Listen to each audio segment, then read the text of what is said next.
Yeah. This is really low. How's this for height? 1, 2, 3, 4, 5. Hey folks, Jamie, love you, absolute champion. Ready? Good. Okay.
Yeah, so that's sort of that's what the plan is, and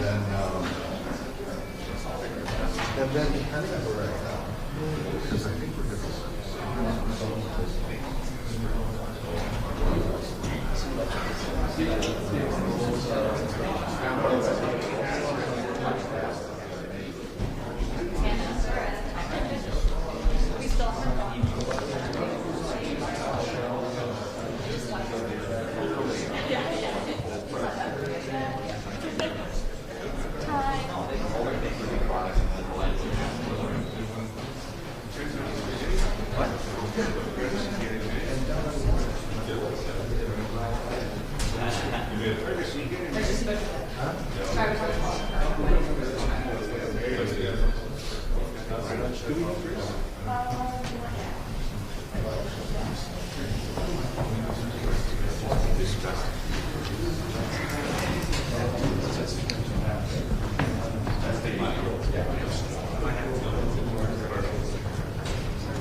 I'll give 2 minutes when I have it. But...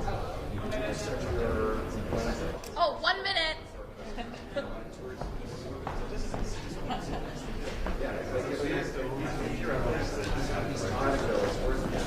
Yeah, we spent There we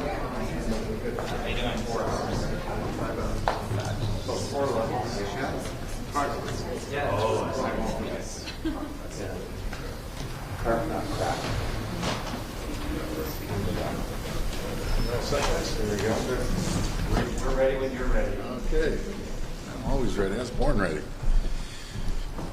Well, first of all, hope everyone enjoyed the Super Bowl, especially that halftime. That was a good one. Bad Bunny? Yeah, Big Bad fan? Bunny, Big Bunny, whatever the bunny was. The only bunny I know is Bugs Bunny. He's more famous than all of them. But anyways, I'm very happy to hear that the Prime Minister spoke to President Trump. And as for the bridge and President Trump's comments, make no mistake about it. As sure as I'm talking to you, I'm very confident this bridge is going to open. I'll tell you the reason why it's going to open, because it's in the best interest of the American economy, the Americans, the 13 Congress people that are going for re-election in the midterms, which the Republicans own probably 7 of those seats and 1 Senate seat as well. And the worst thing you could do is hurt the American economy and continue to hurt the American economy. And folks, the deal was struck that Canada, the federal government, built it. And if President Trump didn't want this to go forward, why did he fast track it in 2019? I'm sorry, in 9 years ago, I should say. He fast tracked it in 2017. And so all of a sudden he changed his mind and said it's not good. So that's a false fact. And number two, that after the tolls, we pay off our share of the bridge. It's going to be Michigan that owns half of it. So this was all agreed to. It's going to enhance the American economy and obviously the Canadian economy. What it would cost about 850,000 hours of trucks sitting on the other bridge. That equals about 2,326 hours per day, holding commerce up, not to mention people traveling back and forth for tourism. But what we have to focus on is our plan, moving forward, making sure that we cut red tape, we cut regulations, put money back into businesses' pockets and people's pockets to stimulate the economy, and make sure that the people of Ontario and Canada feel confidence that we have a plan. We're working collaboratively with all 3 levels of government to make sure that we focus, again, on our economy. And a perfect example is when I was meeting the premiers, we are in the port of St. John. It's doubled the shipment. So plan is working about diversifying our economy. It's no longer just relying on the U.S., but we're getting it done. And I want to thank Premier Susan Holt out in New Brunswick. She's excited because, again, before we were only doing X amount of shipments to St. John Port. Now it's doubled. So that's going all over the world. We're going to continue building our economy and being strong. But folks, this is not the time. And this is my message to the Prime Minister and the people of Canada. This is not the time to roll over and let President Trump take advantage of us. Keep saying that we've taken advantage of the Americans, contrary to what I believe in. It's the other way around, but we want a strong relationship with our closest friend and ally, and we're going to continue moving forward. But you got to ignore all the rhetoric. Premier, the president mentioned the LCBO ban that Ontario is banning booze on LCBO shelves. That's a policy that you implemented. Does his mention of that make you more likely to remove the ban or less likely to remove the ban, because it clearly it's getting inside his head? Yeah, well, it's obviously working. It's an irritant. But there's one thing President Trump can do: get rid of Canadian tariffs. All it does is it's a tax on the American people. It's an attack on the American economy. Get rid of it, and we're good to go. The good news is our wineries, and especially in Niagara, they've seen a jump of close to 70% because people are tasting great Ontario-made wine, and they're enjoying it. So So you're not backing off of that? No, and I encourage people not to back off on it. This is key that we even double down if we have to. We're the largest purchaser of alcohol in the entire world, and that's one of our key negotiating areas that we can resolve within a minute. All President Trump has to do is get rid of the unfair tariffs he's putting on Canadians. I want to go back to the bridge. He said there was no U.S. content. It's not truthful. 75%, yes, were Canadian steel and concrete because we're paying for it. 25% was U.S. steel and concrete. Then the interchange going on from the Michigan side, it was all American workers, all American steel, all American concrete. So again, there's fiction, what President Trump says, and then there's true facts that people can look up and see exactly where we stand. Sorry, I apologize. Question? Has the Prime Minister given you any guidance on booze? Like, does he support the ban at the LCBO? No, he hasn't mentioned that, but he's not focused on that. That's under the jurisdiction of Ontario. But again, you want to fix it? Get rid of the tariffs. Stop hurting Americans and Canadians. When you mentioned doubling down, what did you mean by that? Well, let's not waver. Let's not buckle to President Trump's threats. Let's be strong as we have been. Let's continue to be strong. Negotiate through strength, not weakness. And we need to move forward. And I think the president has to realize if he doesn't, the midterms aren't going to turn out too well for him. And just imagine if he took a different approach, President Trump, how wealthy and strong the whole world could be, and everyone would be thriving and prospering. And as I always say, you can't unscramble an egg, you got to make the omelet larger. And it's unfortunate he's taken this approach to hurt his own people. He's hurting the American people and the American economy. Did you get any assurance that any international automaker is ready to open a plant in Canada yet? Not yet, but let's hope. We've created the environment and the conditions for companies to come here. We've cut over $12 billion of burden off the backs of people, off the backs of companies, to create the environment to be competitive around the world. And I'm going to, once again, call out Hyundai. And Kia, they're selling 220,000 cars a year here. You have to open up a facility. I want to thank PowerCo and Volkswagen down in St. Thomas. They're well on their way. Let's bring vehicles here. But this is all conditional as well on having a great trade agreement, a fair trade agreement with the United States. Premier, you mentioned the Super Bowl off Yeah. the top. It turns out Ontarians bought themselves a Super Bowl ad. Can you tell them how much they spent on that? Well, every single year, it's all fully transparent. The numbers come out. The auditor checks it. The numbers come out. But this is about telling the people that we have a plan. The plan is working. We're moving forward, and we don't deviate from our plan and opportunities, no matter if it's in the nuclear sector that we're leading the world in, or the rare earth minerals. That I encourage everyone to come to PDAC, the largest mining convention in the entire world, starting in March. So let's look at our strengths. We have a plan, and there's opportunities, so we stick with this plan for Ontarians and Canadians. Premier, also during the Super Bowl was a major ad by Diageo featuring rock star Dave Grohl talking about old Canadian-made inventions, including Crown Royal whiskey. What do you think of that, and is there any progress your office has made? I know you're talking to Diageo right now. Yes, that is correct. My message to Diageo when I spoke to him is, help me help you. Come up with ideas, how you can hire more people. Again, as I mentioned, I'm sure they're bright business people. I know their company's hurting a bit, but in saying that, you don't go after your largest customer in the world. It's very simple. How about the 200 people that lost their jobs? And I know we're placing a few of them down at the Windsor auto plant at Stellantis, so we thank them for that. But again, we need to see some opportunities for Ontarians. Premier, can you comment on your conversations with the Prime Minister about a possible early election? Why you said that stability is necessary right now? Well, you know something, I don't divulge our conversations, but I'll be very frank with you. When you get 13 premiers in a room, politics comes up. And politics of every type comes up.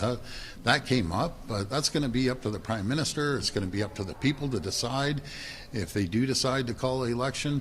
has nothing to do with me. I called my election. I'm good. We're moving forward, and that's it. But what was but you had some advice to him, right? Because you have done this in the past, and you have talked about the need for stability. And yeah, I appreciate that, but there's only two people in the room, me and him. And I don't divulge that conversation, but is there conversations with 13 premiers in the room? Sure, there's conversations. Would you like to see a majority government though for stability, so that we don't have uncertainty given the threat, the existential threat? I've always said I don't care about political stripes. I'll work with anyone. I think I've proved that. I don't care if it's a Liberal federal government or an NDP mayor. I'll work with anyone that has the best interest of Ontario at heart. That's what I'm focused on. So a majority would be preferable, though. You're putting those words into my mouth? Nope. I'm not. So you'd rather it's up to. minority go. I love that one. You know, Robert, what I want, I just want Ontario to prosper and keep moving forward. That's what I want. I'll work with anyone who gets elected. What was the Prime Minister's reaction, though? Like when they're bringing this up, the poll numbers, look, he's 29 points ahead from Pierre Poilievre. That's up to the Prime Minister, and that's up to his caucus to decide. And we want stability across the country. And we're all working together of all different political stripes at the provincial level with all the different premiers.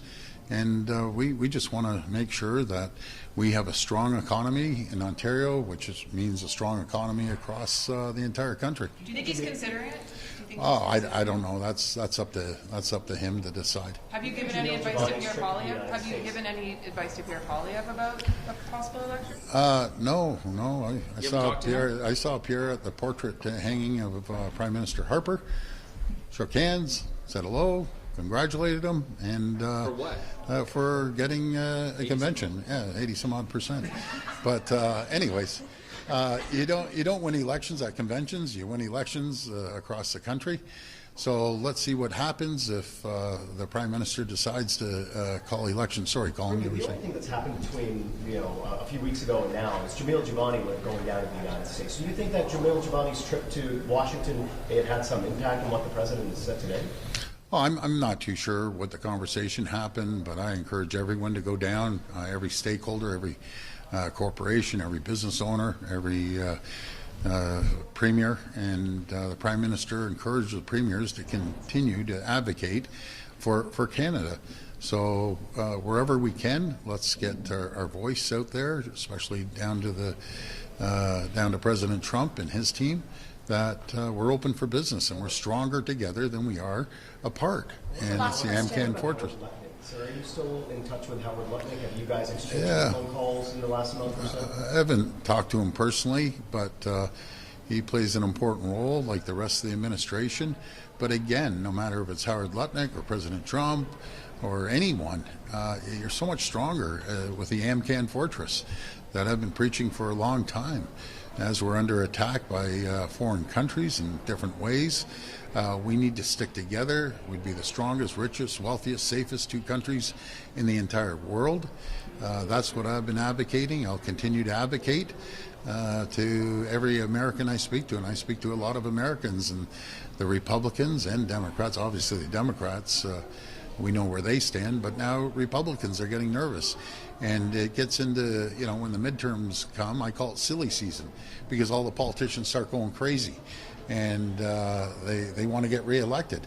So if, the 13 Congress people, 7 are which Republicans, they start getting hammered by their constituents, watch how quickly they flip. And we'll see how that happens. What do you make of the Inspector General's investigation? Do you think it's good that he's looking province-wide, or is it overly broad? Well, I support the Inspector General's, review, I call it. And I just want to make sure that the people of this province understand that our police are there to support us, to keep our communities safe. And I believe 99% of them do. Yes, is there a couple bad actors in any organization? Yes, they're going to be held accountable. And talking to frontline police officers that I do, they're as frustrated and angry, more than the people are. but this investigation or review, I should say, is going to make sure that we continue to have the greatest police in the entire world. And I truly believe we have the greatest police in the world. And again, there's some bad actors. They'll be held accountable. The courts will decide what they're going to face. Premier, why on Last one. Yeah, yeah, sorry. All right. Thank you. Yeah, sure. I'm curious about your thoughts on the police inspection, because a lot of people say it won't get to the root of what is needed, the root of what a public inquiry would look at. There are 5 specifics, but they won't go as far as they need to go. What are your thoughts? I have confidence in Ryan Teschner. He's a pretty bright individual. He's going to dig deep. He's not going to leave any stone unturned. And this is also supported by all our chiefs right across the province, the commissioner and everyone else. They're more frustrated than the people right now. And the police officers, frontline police officers are frustrated as well. We have to have trust in our police services right across the board. And I'm confident they'll do a great job, the Inspector General. But thank you, everyone. I appreciate it. And look forward to chatting soon. All right, thanks, that's it, everyone. Thank you. Like, has Pierre Paulin reached out at all again for advice, or have you been chatting to him at all? No, not at all.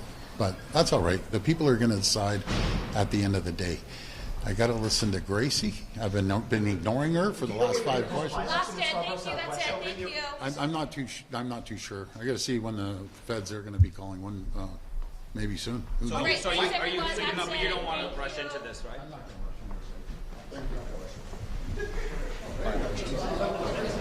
Colin, you heard it? Colin, he's not going to rush into it. You heard it?